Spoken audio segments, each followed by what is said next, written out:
Is your IUL structured properly?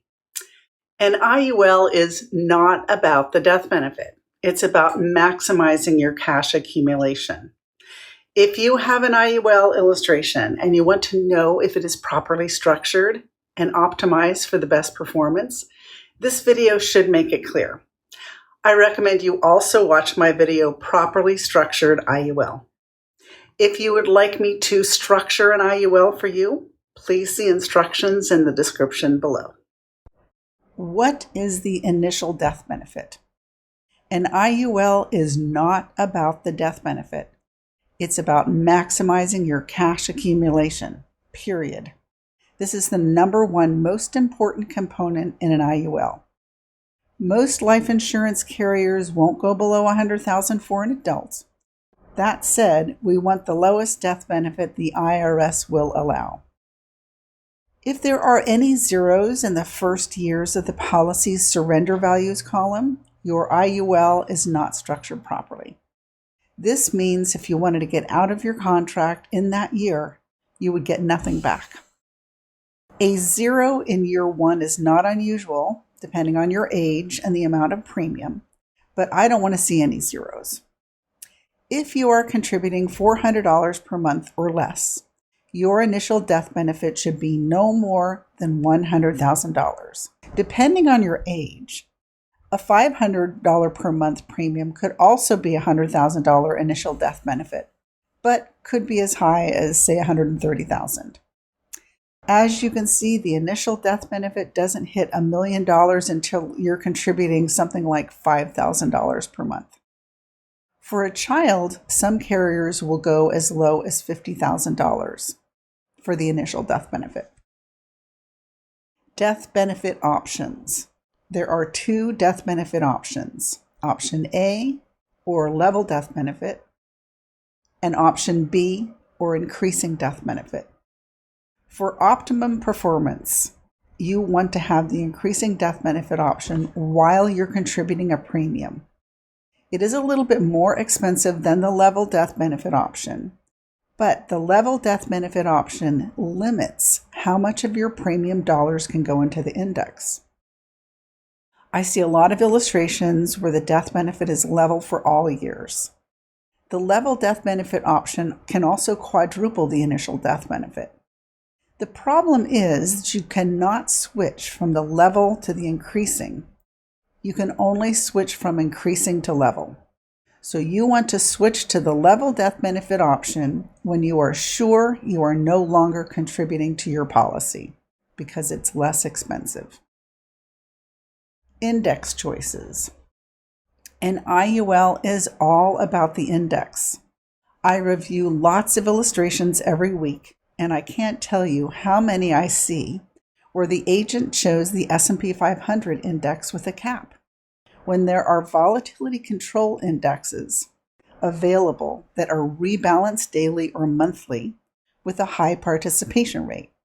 I would not recommend the S&P 500 or Russell 2000, etc. You want a volatility control index with a high participation rate that is guaranteed at 100% and preferably rebalanced daily as opposed to monthly or annually. You do not want an index with a cap or a spread. Loan provisions. This is really important. As an example, the IUL I offer has 3 loan options: fixed, indexed, and variable. The fixed loan is typically the only loan available in year 1. It is also referred to as a wash loan. In this case, they will charge you 4% for the loan, and in the first 10 years, they'll credit you back 3%. So the loan would cost 1% for the first 10 years. After that, they will charge 4% and credit back 4%, so it's a wash.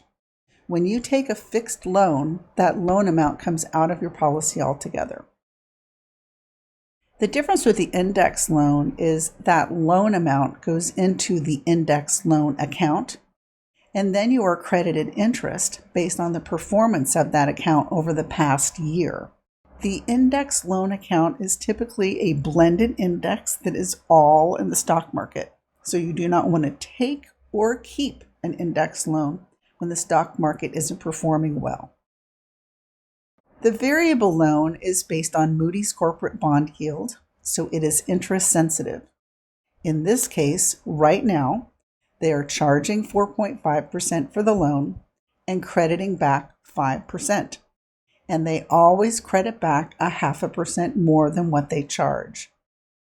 When you take a variable loan, that loan amount never leaves your policy. It remains in your account earning interest as if you hadn't taken a loan at all. Plus, in this case, you're earning an extra 0.5%. Some carriers only offer the fixed loan. Most will offer the fixed and indexed, and some offer all three. Participation rates. You want a high participation rate, preferably guaranteed at 100%.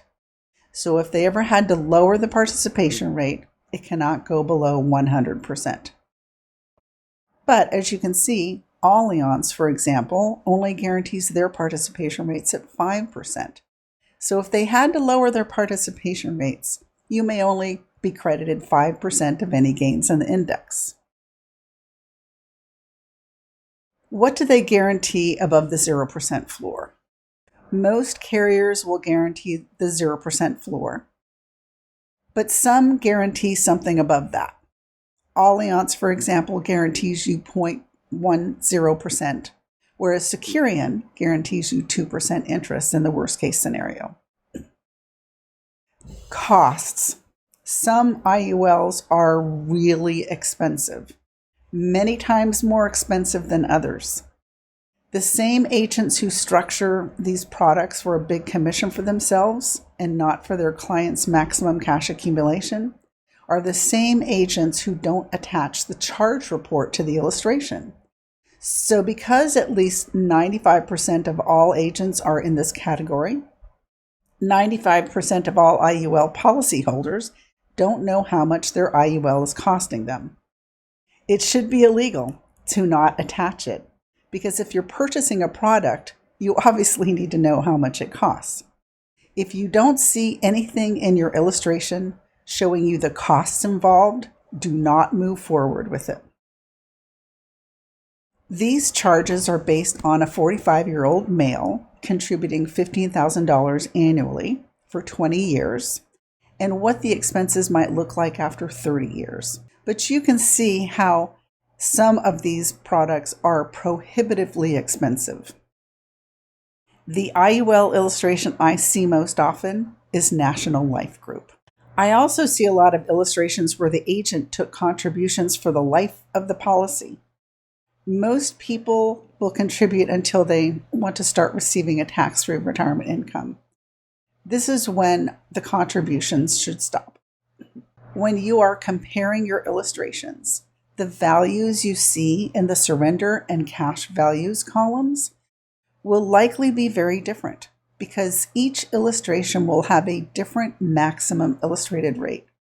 This is the interest rate at which the illustration can show your money growing. The IUL I offer, for example, has a maximum illustrated rate of 6.32%. Others might have a rate much lower or much higher, but the maximum illustrated rate is totally meaningless. What matters is how the index actually performs.